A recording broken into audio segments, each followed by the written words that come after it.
అందరికీ నమస్తే అండి. ఈరోజు రెవెన్యూ మినిస్టర్ గారి అధ్యక్షతన జరిగిన చర్చల్లో అందులో భాగంగా ఏం డిస్కస్ చేశారు, అసలు చర్చలు ఏం జరిగాయని చెప్పేసి అందరూ కూడా ఒక డైలమా ఉంది. అందరూ కూడా పదే కాల్ చేశారు. సో ఇందులో అంటే మనం ముఖ్యంగా మనం అనుకున్న విధంగానే ప్రధానమైన డిమాండ్స్ అనేది మినిస్టర్ గారితో మనం చర్చించడం జరిగింది. అందులో భాగంగా మొదటగా మనం ఏదైతే విలేజ్ సర్వీస్ గ్రేడ్ బేసిక్ ఏందో ఆ బేసిక్ గురించి మనం పదే డిస్కస్ చేసామండి. ఆ విలేజ్ సర్వీస్ బేసిక్ అనేది 30,000 బేసిక్ పెట్టాలని చెప్పేసి సార్ అడగడం జరిగింది. ఏదైతే గ్రూప్ ఆఫ్ మినిస్టర్ మీటింగ్ ఉందో ఆ మినిస్టర్ మీటింగ్కి వారి డిపార్ట్మెంట్ నుంచి కూడా ఒక ఫైల్ పెడతారు.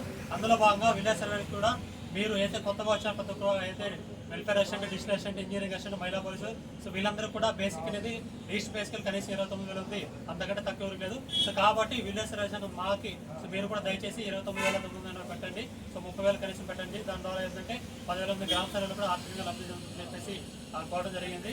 సో దాంతోపాటు సార్ కూడా అంటే మీరు చాలా హార్డ్ వర్క్ చేస్తున్నారు కాబట్టి నేను అది ఇప్పుడు మీకు ఎక్కువ బేసిక్ పెడితే కంప్లైంట్ డిపార్ట్మెంట్ ఏమున్నాయో సో వాళ్ళు కూడా ఏ విధంగా రియాక్ట్ అవుతుందో చూడాలన్నారు.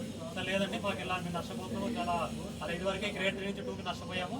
సో ఆ ఇంక్రిమెంట్ నష్టపోయితే కూడా ప్రజెంట్ కూడా అదే సేమ్ రీడిస్ట్రిబ్యూషన్ అవుతుంది తప్పితే మాకు ఎటువంటి బెనిఫిట్ లేదని చెప్పేసి సార్ దృష్టి తీసుకెళ్ళాము. సో ఆల్రెడీ మీరు నష్టపోయారు కాబట్టి నేను ఖచ్చితంగా మీకైతే అది బేసిక్ అనేది మా న్యాయం చేయడం చూస్తామని చెప్పాడు. అంటే కంప్లైంట్ ఫిగర్ ఇంతనే చెప్పలే కానీ మనం ప్రెసిడెంట్ చెప్పాము, మనం ఖచ్చితంగా 30,000 చూడండి దయచేసి అని చెప్పాము. సో దాన్ని ఈరోజు అయితే మన మినిస్టర్ గారు వచ్చి మన సీఎం గారి దృష్టి తీసుకెళ్ళి సో అదేవిధంగా సో మీకు ఖచ్చితంగా 30,000 వచ్చే విధంగా నేను న్యాయం చేస్తానని చెప్పాడు. సో దాంతోపాటుగా మనకి అయితే మన టెక్నికల్ పే స్కేల్ ఉందో సో మేము విలేజ్లో ఐటీ క్వాలిఫికేషన్ జాయిన్ అయినప్పటికీ మేము చేసే వర్క్ నేచర్ అయితే ఉందో సో ప్యూర్లీ టెక్నికల్ ఉందండి. యాజ్ పర్ అంటే నామ్స్ ప్రకారం ప్రీవియస్గా వేరే డిపార్ట్మెంట్ కూడా సో వాళ్ళందరూ కూడా వర్క్ నేచర్ బట్టి టెక్నికల్ పే స్కేల్ ఇస్తారు. అదేవిధంగా విలేజ్ కూడా మీరు టెక్నికల్ పే స్కేల్ ఇచ్చారంటే సో అందరూ కూడా ఇప్పుడు అట్లీస్ట్ ఒక క్వాలిఫికేషన్ చేంజ్ చేస్తే సో మాకు రానున్న పియర్స్లో టెక్నికల్ డిపార్ట్మెంట్ కన్సిడర్ అవుతుంది.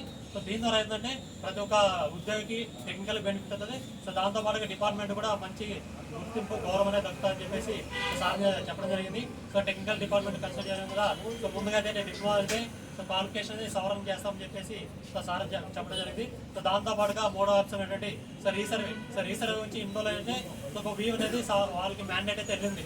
అంటే ప్రతి రీసర్వే జరిగే ప్రతి తప్పుకి సర్వే అనేసి ఒక మ్యాండేట్ వెళ్ళింది. సో దాంతో మన ప్రతి ఒక్కరు కూడా సో గతంలో ఏం జరిగాయి సో రీసర్వే జరగకముందు ప్యూరిఫికేషన్ ల్యాండ్ రికార్డ్స్ ఎలా తప్పు జరిగాయి, దాని ద్వారా ప్రత్యక్షంగా ఫీల్డ్లోకి వెళ్ళి ప్రతి సర్వే చేయడం వల్ల సో వెబ్ ల్యాండ్ రికార్డ్ అనేది తప్పు ఉండడం వల్ల అది అలాగే క్యారీ ఫార్వర్డ్ అయింది. సో దాని ద్వారా ప్రతి తప్పు కూడా కరెక్షన్ అడంగల కరెక్షన్ ఖాతా నెంబర్ తప్పున ఏ తప్పు ఉన్నప్పుడు కూడా సర్వేని బాధ్యత చేస్తుందని చెప్పేసి సార్ క్లియర్ కట్ చెప్పాము. మనం అయితే పీపీటీ రెడీ చేసాం. పీపీటీ ప్రతి కూడా సార్ క్షుణ్ణంగా చదివాడు, 1-2 సార్లు చదివి సో సార్ కూడా అది ఆలోచించాడు జాయింట్ హెల్ప్ ఇవ్వడానికి కారణం ఏంటి, అదేవిధంగా ఎవరు రోల్ ఏంటి, ఎవరు ఎక్కడ ఏం చేయాలని చెప్పేసి సో అన్ని అడిగారు. దీనికి రెమెడీ ఎలా చేద్దామని చెప్పారు. సో దాన్ని కూడా చెప్పాం. ఎఫ్పీఓలు అనేది ముందుగానే రెవెన్యూ డిపార్ట్మెంట్ సో వాళ్ళని రికార్డ్ సవరణ చేసి నోటేషన్స్ రైట్ చేసి అన్ని కూడా క్లియర్ కట్గా ప్రొసీజర్ ప్రకారం చేస్తే సో అప్పుడు రీసర్వే స్టార్ట్ చేస్తే కొంచెం ఏదైనా సక్సెస్ అవుతుంది. దీంట్లో మా రోల్ కూడా ఏంటంటే మేము ల్యాండ్ మెజర్ చేయడం వరకే. సో దానికంటే ఒక ఎక్స్టెంట్ అసైన్ చేసి హెల్ప్ నెంబర్ ఇవ్వడం వరకే. సో ల్యాండ్ రిలేటెడ్ మాత్రం మా సబ్జెక్ట్ అని చెప్పేసి సో అన్ని కూడా క్లియర్గా చెప్పాము. సో దీనికి సంబంధించి కూడా మీకు ఏదైనా కూడా సో ఇందులో రీసర్వే వెళ్తున్నా కదా ప్రతిదీ కూడా అవుట్కమ్ తీసుకోండి. సో అందులో కేటగిరీ వైజ్ ఏదైతే రిలేటెడ్ డిపార్ట్మెంట్ ఆ మిస్టేక్స్ అని చూడండి. మా సంబంధించి కూడా మీరు రెస్పాన్సిబిలిటీగా దానికి జరిగిన మిస్టేక్ అన్ని కూడా మేము చెప్తామని చెప్పి సో క్లియర్ కట్ చెప్పే అవసరం అయితే సో రెవెన్యూ డిపార్ట్మెంట్కి మాకు కూడా ఒకసారి మీట్ కూడా వర్క్షాప్లో అరేంజ్ చేయండి. సో పాయింట్ కూడా మేము సో డిబేట్ లాగా వర్క్షాప్ కూడా అరేంజ్ చేయండి. అది డిబేట్లో కూడా చేస్తామండి. మాకు తప్ప ఏమన్నా కూడా ఖచ్చితంగా కూడా మేము క్లియర్ కట్గా మెన్షన్ చేస్తామని చెప్పి చెప్పడం జరిగింది. సార్ కూడా ప్రతిదీ ఆ డేటా రాసుకున్నారు. మేము ఏం చెప్పారు అన్ని కూడా వారి పాయింట్స్ ఇవన్నీ కూడా నాకు ఇవ్వని చెప్పి ఆ డేటా తీసుకున్నారు.